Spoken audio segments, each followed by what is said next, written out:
a time-honored tradition. Mm-hmm. So that's, yeah, my hot seat. That's, I guess, what you were saying when you wouldn't steal my thunder? Correct, yeah. Once I saw that, I had another one on the palm of my hand Well, there, we're a but team yeah, here, so I just write it down. Sometimes I attribute it to you or me, but that was as we say, low-hanging fruit. So who do you have on hot seat? Well, the hot seat, You this come up new, with some intriguing I selections, think by this the might way. be intriguing, especially I was trying to figure out one yesterday. I'm like, where am I going to go with the hot seat? I'm going to go with Texas Tech quarterback Brendan Sorby. He has entered the Yeah. gambling addiction program. So In another country or something. It was in today's paper. What's his name? Brandon Sorby, he is a senior at Texas Tech. He transferred from Cincinnati. How old is he? 24 or something? 22, 23. Okay. I didn't look at his, That doesn't matter, his but date of birth there. But yeah. in 2022, when he was a redshirted freshman, he had bets when he was at Indiana on Indiana to win. Now, he wasn't playing. He only played in one game. Yeah. And these bets he wasn't playing in. But, it's definitely a red flag. Now, That's what got Pete Rose. I mean, correct, yep. So, with him going to Texas Tech Red Raiders spent $5 million. He is the highest NIL player out there that, in the transfer portal. so he got 5 million and basically gambled it all away. Yes, yeah, and he might not even be eligible. He might have bought some assets that he could maybe hang on to, but oh, I'm Correct, sorry, yeah. not eligible. So he might not be eligible, going through the strict guidelines with the NCAA. So he might lose. Well, why should he be eligible if he was betting on his own team? I mean, maybe he'll slip a Mickey into his teammates' Gatorade or something, Yeah, and he was also betting on baseball and football. These were like $1 bets, $2 bets, and just At the beginning. At the beginning, Then you and, keep thinking you're going to make up ground. I'll So- just win big and I'll break even and then I'll quit. So looking at this in the standpoint for Texas Tech, they can't really go back to the transfer portal because that has closed for the spring. Their backup quarterback tore his ACL last year, so you're kind of It's an opening for you. well, I kind of lost my eligibility maybe a little bit there. So, so it's definitely a rocky ship there for the Red Raiders, and where this will go, because this is it's not too often we see this with a player and then him admitting and then going to. I mean, it's the perfect storm. NIL, gambling, legalized sports betting.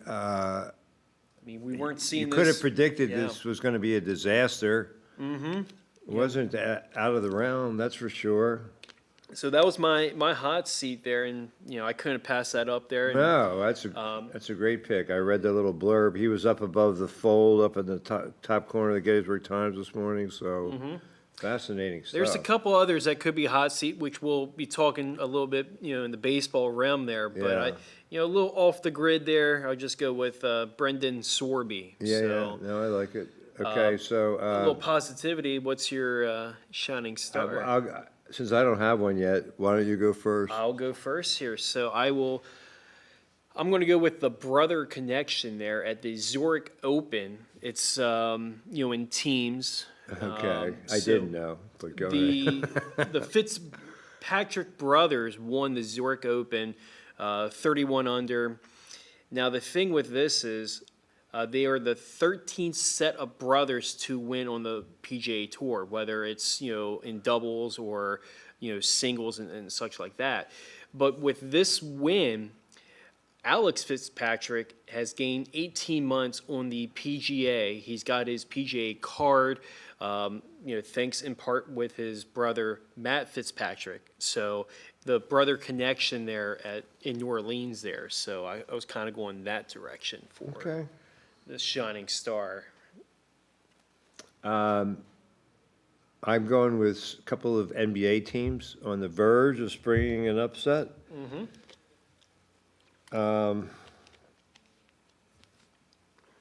T-Wolves, I think they're up 3-1 over the Nuggets, 3-2. 3-2. Nuggets won last night. Okay, 3-2.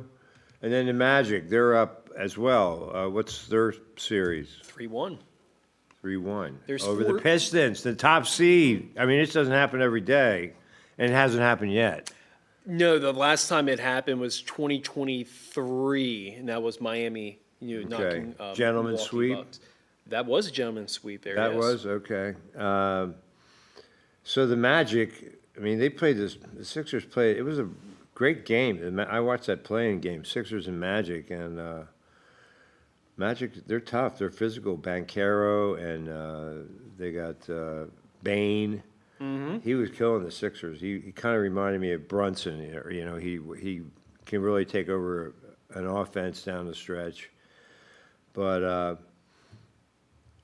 I also like the way the Penguins, I mean, hockey is what, the only place where you're able to overcome a 3-0 deficit except for baseball one time? Yeah, I mean, we haven't seen it. I mean, the Flyers are not in the bag. They don't have it in the bag yet. It was, what, 3-0, now it's 3-2? 3-2, Game 6, and Tonight? no. Well, they played last night, but Game 6 will be back in Philly. As they win, they'll say they just wanted to win in front of the home fans. But it's a cat fight now, or a dog fight, however you want to put it. I don't know which is worse. I'll go with the dogfight there, maybe, but I mean, both are. I'm not going to, Well, with that, try to now you sound avoid like there, Michael yeah. Vick. No, I'm sorry, that was inappropriate, but yeah. I mean, kind of spin back to the basketball realm there. What 3-1 series right now do you see the team trailing coming back to win their Well, series? obviously, the Nuggets could do it. Yes, I mean now they're 3-2. But, Yeah. because you got Boston. I mean, the Pistons, they could do it, but they're not score. I don't know. I mean, they're not ready to play that physical style the Magic plays, I guess. I haven't watched a lot of that series. I Yeah, have to Kate say. Cunningham just seemed a little off. I mean, with his shooting percentage, just not getting those critical baskets. Especially last night. Yeah, You know, I'm worried about the Sixers. They're down 3-1. I mean, if the Celtics keep hitting shots like they were, Peyton Pritchard, he was unbelievable. He was throwing it in from the logo. Mm-hmm. So yeah, I don't like the Sixers' chances, although I'm a big fan. Who else is up 3-1? 3-1s. We got the Lakers and the Rocket. Oh yeah, okay. So that was 3-0 Lakers. Yes, Houston won I the can other s- night there. I can see that. I can see them running the table. That would be interesting. LeBron's long in the tooth. Do they have Doncic back and Reeve back yet? Reeve is questionable right now, and Well, get him out there. This is do or die time. so well for the Lakers, they're up 3-1 there. But yeah, I it's- know, but But then looking at the other 3-1, you got the Spurs and the Trailblazers. I don't see that happening. You got Wemby back. I in was the I was form. at the gym today on the stationary bike, and they had just the highlight reel. The loop is going over and over with Wemby. The one where they Castle lobs it to him and he dunks it backwards, and then he can shoot the three. And just defensively, I don't see that happening. No, I think He's healthy. Yeah, came back from the concussion protocol. Mm-hmm. Different team when he's not on the court, and then when he is on the court. But I will venture to say, Nuggets. Even though now it's 3-2, it was a 3-1 Right, it was series. 3-1. That's legit. Yeah. Especially with having the home court there. Because the other, the Pistons, they will have home court if it gets to Game 7. But I like the Magic. I mean, just the way that they've been playing.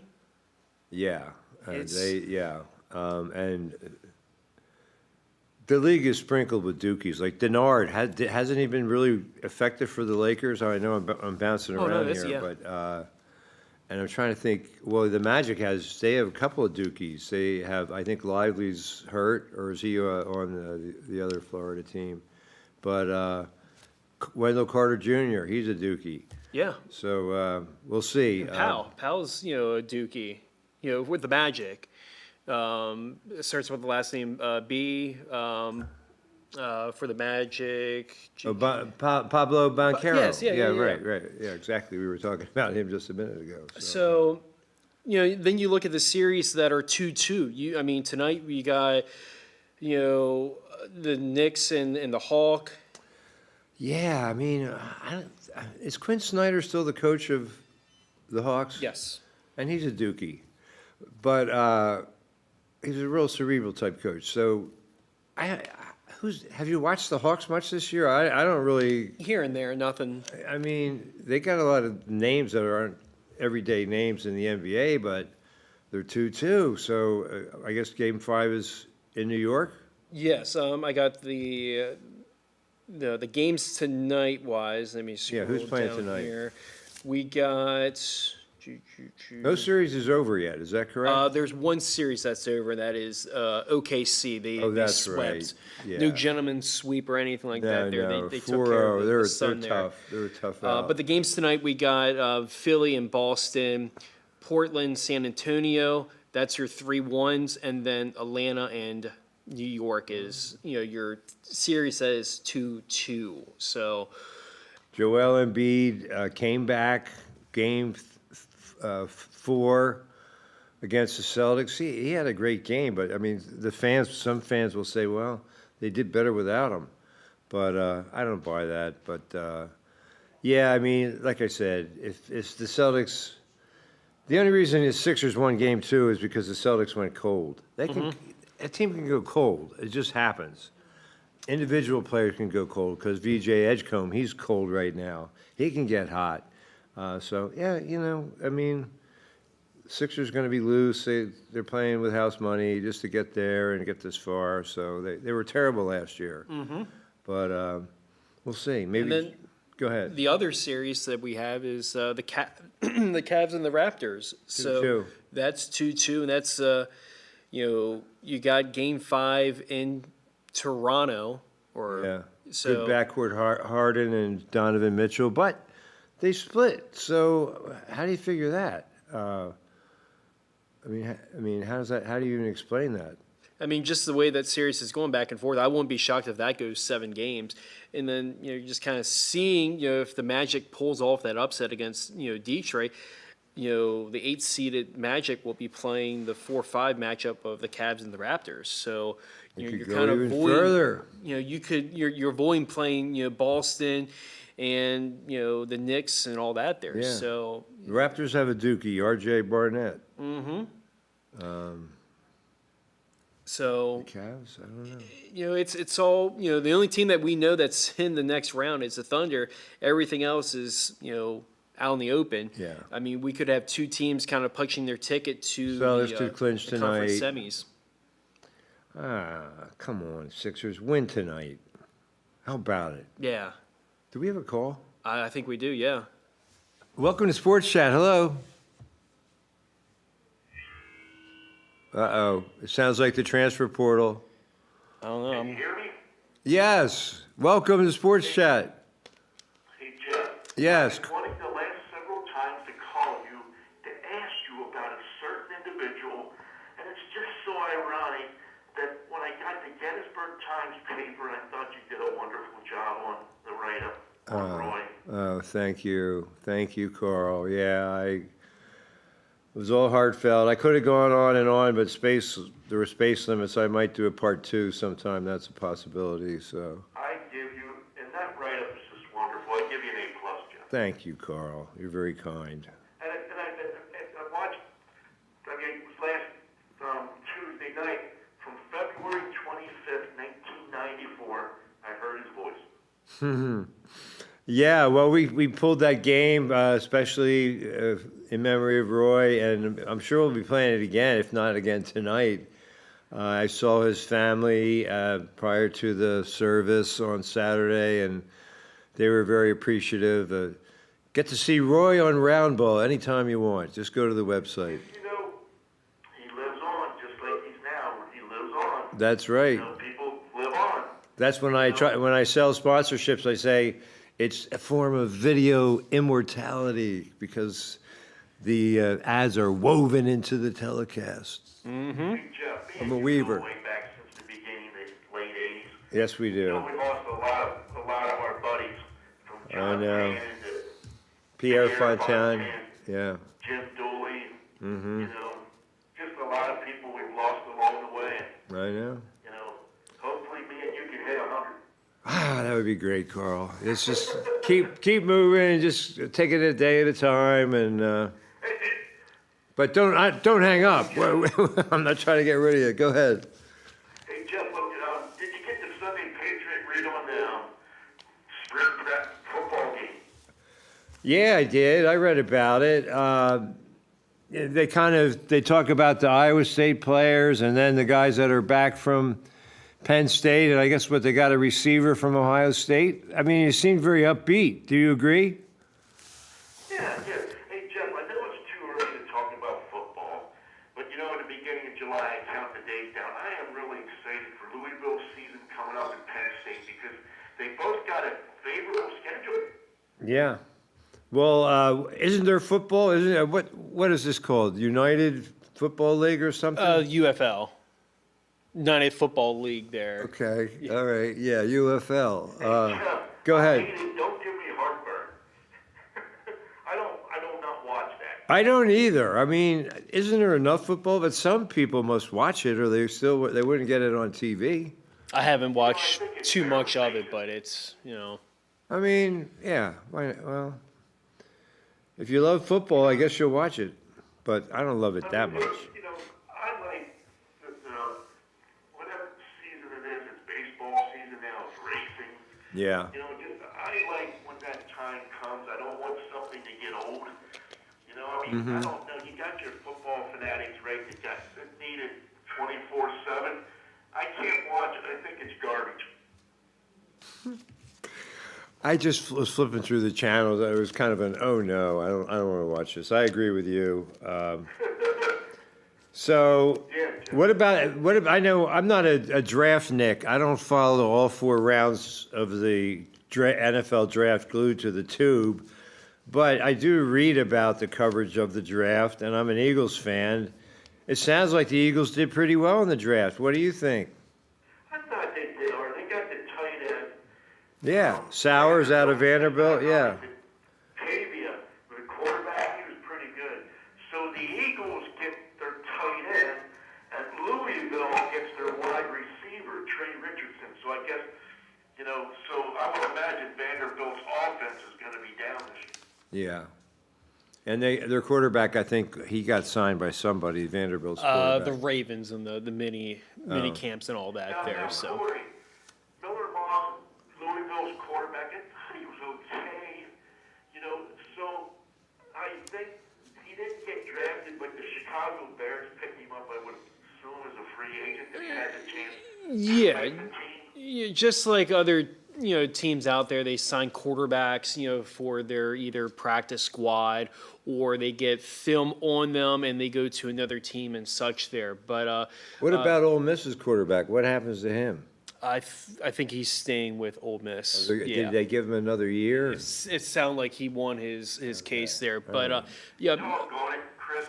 I mean, doggone it, Corey, because as you know, the first game of the season in Nashville, it's Ole Miss and Louisville. Yeah, I mean it's going to be interesting to see how that transpires there. Corey, But it's just so ironic, right? The two other teams wanted Isaac Brown, Ole Miss, and Texas, and it's just ironic. If he would have went to Ole Miss, right, he'd be playing his former team, Louisville, the first game. So I don't know if he looked at that, but. it's hard to But tell. anyway, Yeah. Louisville's top wide receiver was number 0, Chris Bell. The Miami Dolphins got him. He was 6'2", 230. He's like an A.J. Brown type of a receiver. Very, very strong, very fast. Do you know what I'm talking about, Chris? Yeah. Seeing where he went, and the Dolphins had a lot of picks during the draft there, so they're just kind of seeing what sticks there with Chris there. So with Chris Bell going to the Dolphins, they needed to upgrade their wide receiving core. So see what happens there. I'm not saying it's a bad pick, but I think he's in a situation where he can flourish with the weapons not around there. He's biased, but he's really good. Yeah, He runs it's slants, he's smart, he's fast, he's very strong.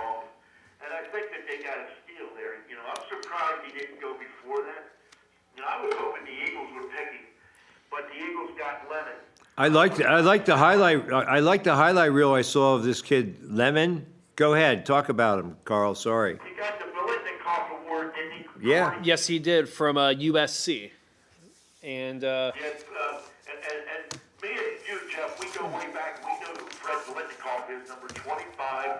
Boy, he was a speedster. Stickum, disciplined route runner. I don't know how fast he was, but he was clever as all heck. And You know who he reminded me of? He wasn't really that big. He reminded me of Joe Namath's favorite target. Namath was number 12. He was number 13, if you knew who that was. Don Maynard. Yes, Don Maynard and Fred Biletnikoff. Wouldn't you say that they're in kind of like the same category? Absolutely, yeah, absolutely. That's a good comparison for sure. Me and you go back, buddy. Yes, we do. Anyways, hopefully this lemon's not sour. Tart. Hey, no, Jeff, no pun intended. That's okay. I like that line, Carl. Hey, stay with us. Don't go away. I just got to recognize our current banner sponsors. They include Adams County Community Foundation, the Adams County chapter of the Pennsylvania Sports Hall of Fame, Adams County Trout Unlimited, Classic Antique Innovations, Destination Gettysburg, Exchange Club of Hanover, and Gettysburg Railway. And for $80 a month, you too could be a banner sponsor. You get creative input on our many forms of programming. So, Carl, what do you predict for Penn State this year? I'm going to say Penn State, with the schedule that they have, I'm going to go out on a limb and I'm going to say 10-2, Corey. okay, I'm going to pop up their schedule in just a second here. I know I they wonder have. what we picked them to be last year. Were we like saying 12-0 or something? I think that's what Carl was going, but I know that they have a very favorable schedule. That they're not playing the likes of Ohio State. They're not playing, Indiana. They have Gettysburg on the schedule. They might have sneaked that one in there, but I mean, it's we said the same thing with Ohio State last year, and with their schedule. So with Penn State, there, I'm kind of let me see here. 10-2, Corey. Let me see here. They're out of conference is once again one of the probably the weaker out of the country with Marshall, Temple, and Buffalo. Then you got Wisconsin, Northwestern, USC, Michigan, Purdue, Washington, Minnesota, Rutgers. Then you end the season with Maryland.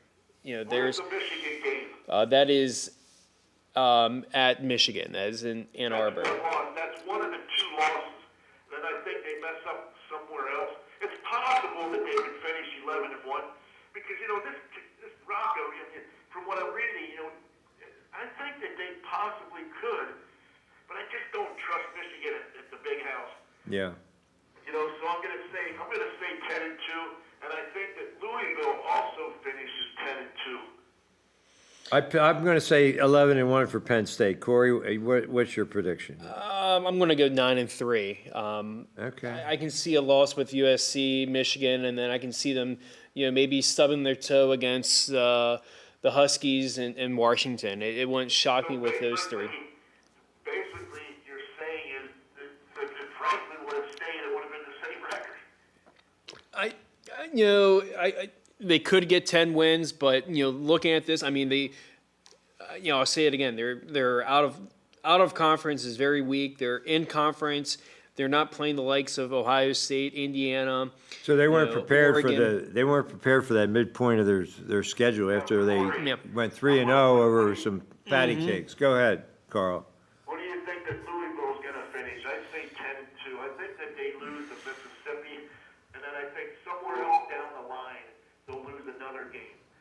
But they also have the potential to go also 11-1, like I said with Penn State. But I'm going to play it safe and say 10-2. Did you see their schedule?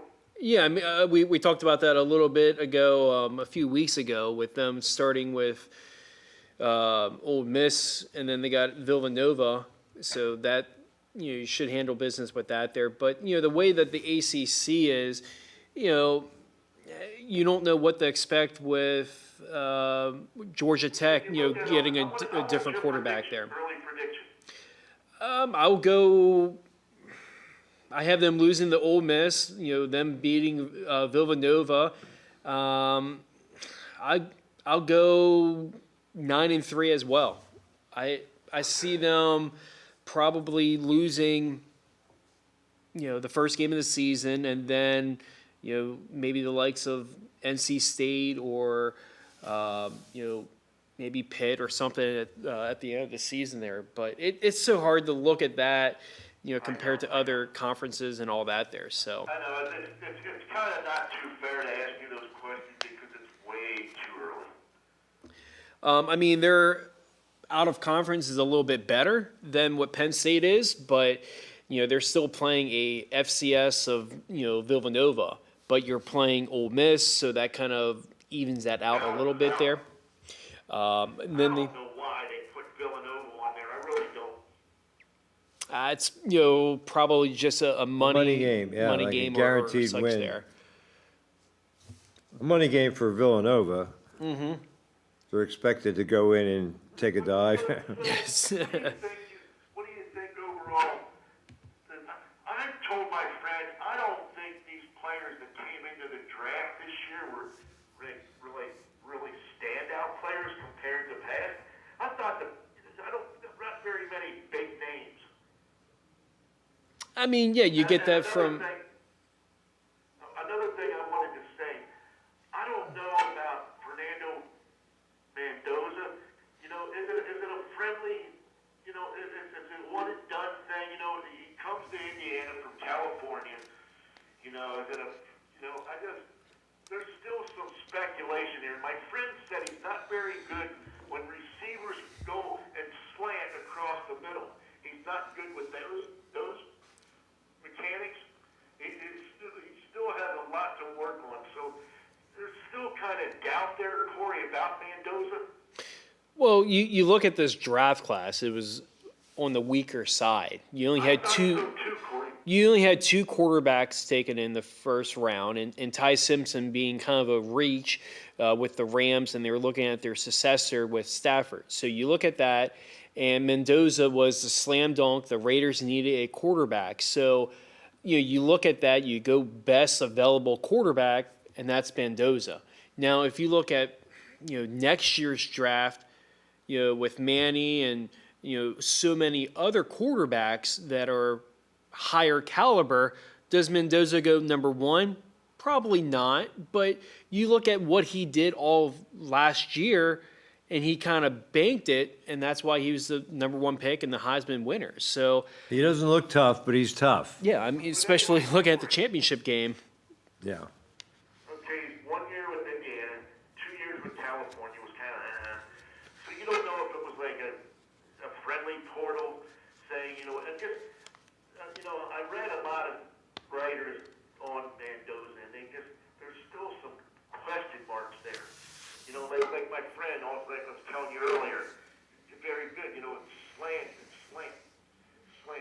so throwing the ball and slant downfield, I guess he's pretty good. And also, I got to ask you this question. If it wasn't for that big catch down in Happy Valley, would we be talking something else? Yeah, they won undefeated, but that was very, very lucky. I still think we'll talk about Mendoza the same level, even if they would have lost that game there. I think it's more of what he did in the playoff run, especially against, Miami and, and kind of, the Ohio State Big Ten title game. So, that catch and that drive at Happy Valley, yes, that helped, his resume, but I think, in the broad scheme of things, all that he did, showed. He's a pure pocket passer. He completed, 2/3 of his passes, something like that. Yeah, he's not going to be like a Josh Allen type scrambler, but who knows? He's got all the intangibles too. The leadership qualities are off the charts, and We'll see. What kind of team can they protect him also? Is he going to start right from the beginning, from week one? And what kind of protection will he get from the offensive line of the Raiders? And they got Kirk Cousins there as a veteran quarterback that can. Why did you say veteran twice? Well, I mean, how long he's been in the league there, but He's an uber veteran. so if he's not ready, they can go with Kirk Cousins. That's true. And if they start losing games, then they can go with the number one draft pick with Mendoza. So the same with Ty Simpson. He is not going to be starting week one. You got the Yeah. MVP quarterback with Stafford there. So Isn't that what the Cowboys kind of did with Dak Prescott and Tony Romo? And it's been done many times before. Hey, Corey, you were saying earlier, and I agree, it was very weak at the quarterback position for draft. I think it was kind of mediocre, too, at the running backs. I mean, you had the two monster heads from Penn State, Singleton going to the Titans, and Katron Allen to the, quote, Redskins Commanders. You know, and then you had Jeremiah Love, which Washington wanted him, but the Cardinals got him now. Now, why did the Cardinals draft him when they had, like, two other running backs, I would assume?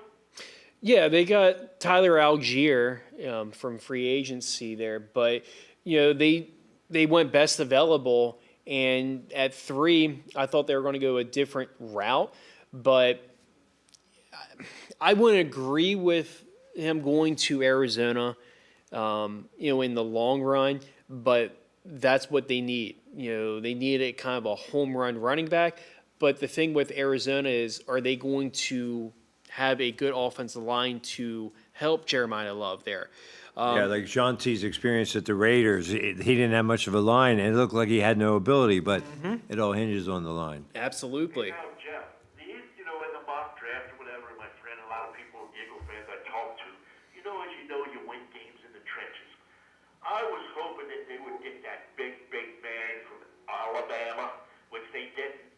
And here we go, they get skill, it's okay to get, They picked up a top guy- quarterback, top receiver, top quarterback, but you win game. I would have rather have had the offensive lineman from Alabama than Lemon. Yeah. Well, they picked up a guy in the draft from Nigeria or something, and I'm thinking could be the next Jordan Malai, or what's his name? Jordan Now, Malaya? is it the guy from Miami? No. This guy that Jeff is talking about is, I'm going to pull up his name in just a second here. It is UR Bernard. He is Nigerian, never played football. They got him in the international program. Yeah, their left tackle, the blindside tackle, he's a rugby player from Australia. So I look at this pick as it's either going to work or it's not. It's That's no kind of in with between. Jordan Yeah, Malata, or I was waiting for you to say it because I got a question for you, Corey. yes. As you know, your Buckeye receiver came back, right? Is he going to be the number one stellar draft next year in the draft? Will somebody go out and gobble him up? is he eligible? Was that Smith? Is he? Yeah, is he Jeremiah draft Smith. eligible? Well, he's he has to be 3 years out of That's high what I'm school. saying. So next year he will be be going eligible. to the draft there. Plus, he can be paid now. So what's the hurry? So the answer to your question there, he's staying with Ohio State this year, and then next year he's going to be a top 3, top 5 pick, maybe even the first pick of the draft next year. Just depends if that team doesn't need a quarterback, but it's going to be a rich draft next year. I think that you look at the players going to be able to be in the next year's draft is going to be a lot more robust than this year. There's just not a lot of pop. I mean, you look at the first round, you had 10 skill positions drafted, 5 wide receivers, 2 quarterbacks, 2 running backs, and a tight end. That was the first round. Next year, it's going to be a lot more skills than defensive and offensive tackle next year. Isaac Brown, the running back for Louisville. How deep does he go? It's so hard to tell. I mean, the only reason I say Jeremiah Smith will be a top 5 is just what we have seen, in track record and Assumes he quarterbacks stays and all that healthy, there. et cetera, So, out of looking at difficulty. other positions, I'm not a draft guru and all that there. I'm not even going to pretend to be one. I, I think you're I doing don't pretty know. well. Yeah, I would say maybe a mid first round, maybe a late first round, but it's so hard to look without projecting what teams need what and where they finish. But I'll say mid first round and My friend thinks he might be in the Heisman conversation at running back. So I'm anxious. He's a junior, so he's definitely coming out after this year. So. Hey, I'm glad you brought that up. Why do they pick the Heisman before the season's over? It's a regular season Regular award. season, yeah. I know that, but isn't that a little silly? I mean, beforehand there wasn't all these playoff games and bowl Well, games and let's make such there, things so. go hip with the times. You got to change, So definitely, Corey, you think that next Evolve. year's draft is going to be more flavorful? I say so there, yeah. I think there's the quarterback market's going to be a little bit enriched there. You have wide receivers, running backs. I will venture to say it'll probably be half,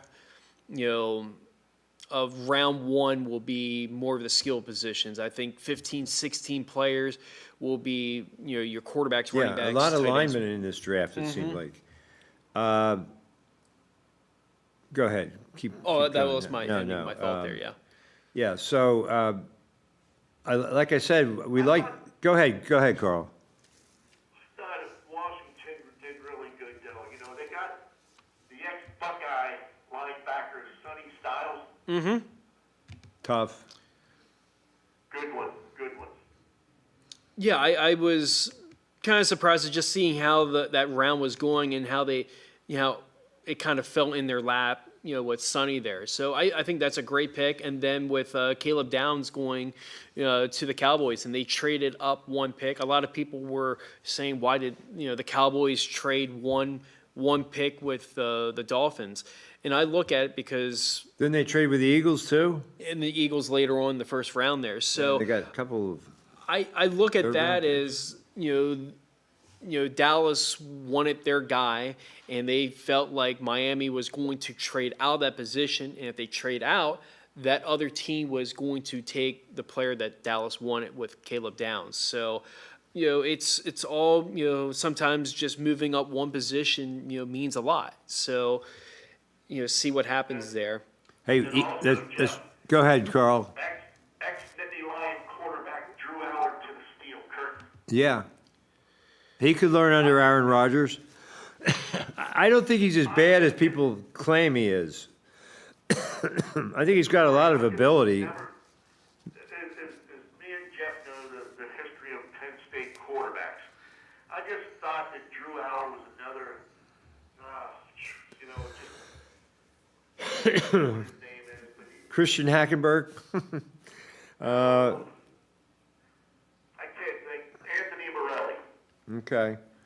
Hey, let's not forget E.T. I gotcha. All right. Said Jeff. Yeah, go ahead. The quarterback that the Nittany Lions ever had, as we know, was Kerry Collins, and I thought that Todd Blackledge was second.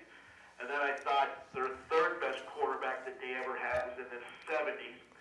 You remember Chuck Fusina? Oh, yeah.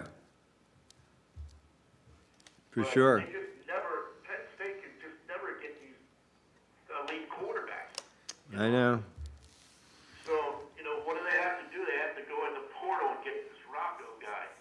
And he sounds like he's still banged up. He didn't play much in that But they said practice. that by the beginning of the season, he should be 100%. Oh, good. Good. We need So him. That's vulnerable. Has he got to be very protective of that? Is it easier to get an injury now because he had it? So I don't it's kinda know, like, yeah. looking over his shoulder. Well, I mean, they're paying a lot of money to get him. He didn't come here just because he loves the coach, I'm sure. It kind of plays a role a little Yeah, it bit. was a package deal. But, yeah. See what this gunslinger has. He's got more starts than any other quarterback coming into the season with 26. So, I mean, In all of college football? In all of college football, more starts? Or, yes, 26. wow. Yeah. So that's basically 2 years, 12 and 12, 24 And they got like two wide outs, a tight end. So, I mean, he's familiar with a lot of the package. And Corey, also I read in the paper, are the Hawkeyes on probation? What about the Hawkeyes? They're on a year probation, something, Self-imposed? A couple of years ago. I thought that was already, resolved and all that there. I haven't seen anything with self-imposed penalties and all that there. I'll look into that there, but I read in the Gettysburg Times paper not too long ago that they were going to be taking away a couple wins that season, and some seasons from back in Yeah, 23. I think I saw that too, Carl. So I don't really know the details of that. I think there was some kind of recruiting violation, maybe. So Corey, with all these cyclones coming to Happy Valley, what does Iowa State fans have to look forward to this fall? A new coach. I mean, they got, some of the players from the portal as well and all that there. I think they'll be, fine, in the Big 12. But, in Ames, it's just a transitional point from with Campbell, not being with Iowa State and, going, in a different direction. So it's just a, turning the page, with where they're at. Iowa State's always been good because it just seems like if Iowa has a thorn in their side, it's always from the Cyclones. It's like every 5 years, Iowa State wins 3 of the 5. Fierce rivalry, for sure. Well, let's talk about each. It's hard to believe we're getting Friday is May 1st. Yeah. I would assume sometime in June, middle of June, Athlon and Lindy's will start coming out on the shelves with their football previews. Well, More likely there, yeah. well, we have this thing called ET, ejection tracker. We increased a little bit. We're at 18 for 18 for this week. Okay, there, that's so how many guys get tossed for Major League Baseball. So I the think big story: Rob Topper Thompson gone, Don Mattingly in as interim manager of the Philadelphia Phillies. What's They the play Phillies tonight. record now, Jeff? Oh God! You had 9 to and bring it up. 19. 8 and what is it? 9 and 19. 9 and 19. so- They're only 10 under. Same with the Mets. Yeah. Well, listen, Carl, we're out of time, my friend. So good to hear your voice and catch up and mention some names out of the I past. have to say that about Roy. I thought you did a wonderful job. Thank you. I hope you're listening up there, Roy. Yeah. He's got Roy on Roundball working up in the Heavenly Gates. So You still got me, Jeff. yes, I do, Carl. Praise the Lord. Thank you so much. Yep, you guys are great. Enjoy your show. All right, thank you. Talk All to right. you later. Good job, Carl. Thank you so much, and thanks to Sean and Jordan in the control room for handling the traffic over the phone lines. A little bit there, yeah. Any parting thoughts? Well, we got Oh, the yeah, Kentucky okay. The Derby, Derby. there, and You want to announce the field? We got a few Well, seconds. I'll just announce who I'm going to go with. Well, there. okay, I like to just name the names here All right. for the uninformed. Renegade, Albus, Intrepido, Litmus Test, Right to Party, I like that name, Commandment, Dannon Bourbon, so happy, The Puma, Wonder Dean, Incredibolt, Chief Wallahi, Silent Tactic, Potente, Emerging Market, Pavlovian, Six Speed, Further Ado, Golden Tempo, and Full Effort. I went with Further Ado, but I mean, now that I read the whole list, I like a lot of those names. I'm going to go with Emerging Market, 15-1 odds to win the Kentucky Derby. Okay. Right now, the favorite to win is Renegade 4-1. I'm not sure if that was either a Sticks, fandom, or if they're Pittsburgh Steelers and they hear Renegade. So right now, that's the favorite is 4-1 Renegade. But we shall see come Saturday, and we'll see if we're winners on. It's Saturday? Okay, Yeah, yeah, Saturday. first Saturday in May. Got it. Post time is 6:57. Yeah, a lot of pre-race hoopla, a few other races. So, Well, listen, Corey, great job as usual. Current banner sponsors, we thank you, Adams County Community Foundation, Adams County Sports Hall of Fame, Adams County Trout Unlimited, Classic Antique Innovations, Destination Gettysburg, Exchange Club of Hanover, and Gettysburg Railway. Perfect segue, because we have some representatives of Gettysburg Railway who are supposed to be here today in their roles as banner sponsors, so we look forward to it. Corey Smith, as always, thank you. Thanks to you, and thanks to all of you at home for tuning in. Until next time, sports fans, good night.